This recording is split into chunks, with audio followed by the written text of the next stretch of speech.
Hey, what's going on? I want to introduce you guys to a coordinator pattern, and we're going to create a router. Why? Because in the real world, you don't just link directly to different views. That's not how it works. You have to create a mechanism that can be tested. And so we're going to do the coordinator pattern. You're going to run into this in the real world, and you don't want to be stuck there trying to figure out the code base. So here we go. Okay, so let's talk about our first coordinator example. I'm going to go ahead and run this.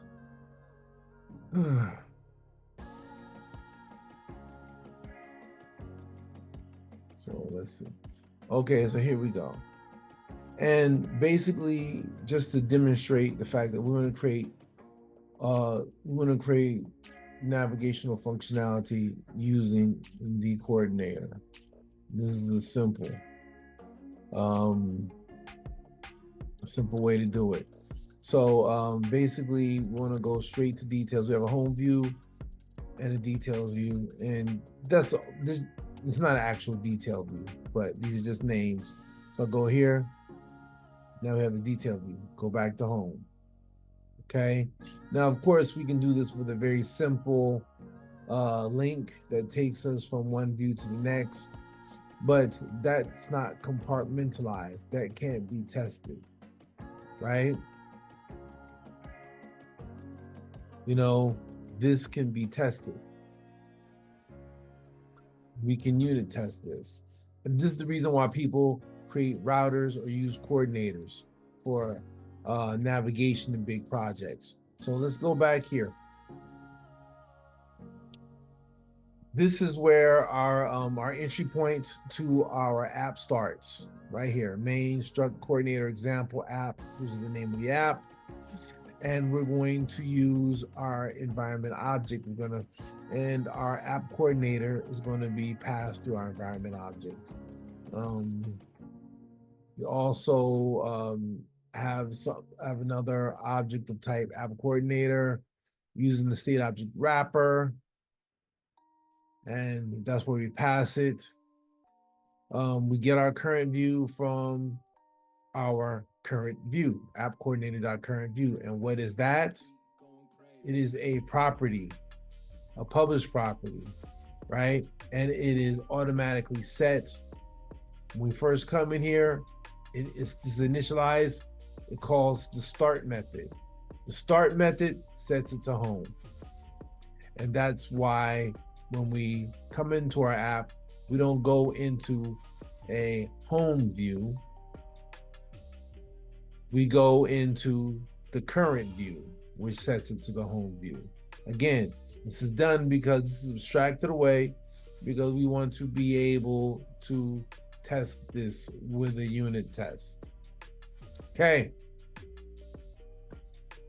So basically, in a nutshell, if this is called, we get this home view. Otherwise, if show details is called, we get the detail view. And so let's look at this is our app coordinator. It has to conform to the coordinator protocol, which is where's my coordinator? Yeah, coordinator protocol. Which all we need is the start function. That's it. Okay, and then we have our show details. Well, I've already gone over show details. And this is like a very simple example of this. Okay, again, we are doing the same thing as we did in the other app with our coordinator, but it's a bigger app coordinator. I've adapted it to tab bar view. So basically, I come here. This will loads our default movies. This will load our default favorite or most popular TV shows. This will we do a search here, and then it loads, the results. Now, of course, you can see I have dummy information. Everything's hard coded because this isn't supposed to be a fully functioning working app. as of yet. What this is demonstrating the coordinator pattern. And you have central pieces of functionality like this, which you will test. Okay.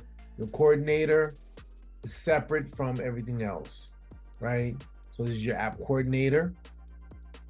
And this is connected by your protocol, coordinator, protocol.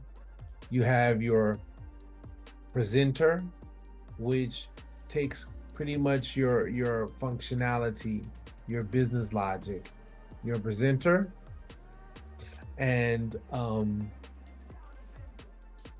upon loading, it will get this information right here and append it and load it into your view. And here's your view right here. And of course, your coordinator is part of what brings your business logic and your presenter together. Okay. And got to add your tab. All this ties together. So your trending tab, right, ties together with your app. Again, your coordinator. Okay, your app coordinator. Your trending tab. All of this is in your content view. So let's go back and let's do this again. And of course, you can go back and walk through it in code. Okay, make an instance of your app coordinator. Okay, and of course, you inject this through the environment object that is entered right here. Okay. And then we'll say trending tab, movies tab, which is this tab right here. Okay, so when you click on this button, you get this functionality, which is your trending movies tab. Okay, trending in your navigational view, it pushes this to trending movies view. It asks for the coordinator, which is an empty function that is only implements the observable object protocol. That's a protocol that ships with Xcode. Okay. Get your trending tabs, go back. Trending movies tab. Like we said, it shows your view. Navigation view, trending movies view. And this is what is there in your trending movies view right here. And you fetch your trending movies, your presenter, and presenter.movies. And in this case, your presenter will work in much the same way as a view model will in MVVM.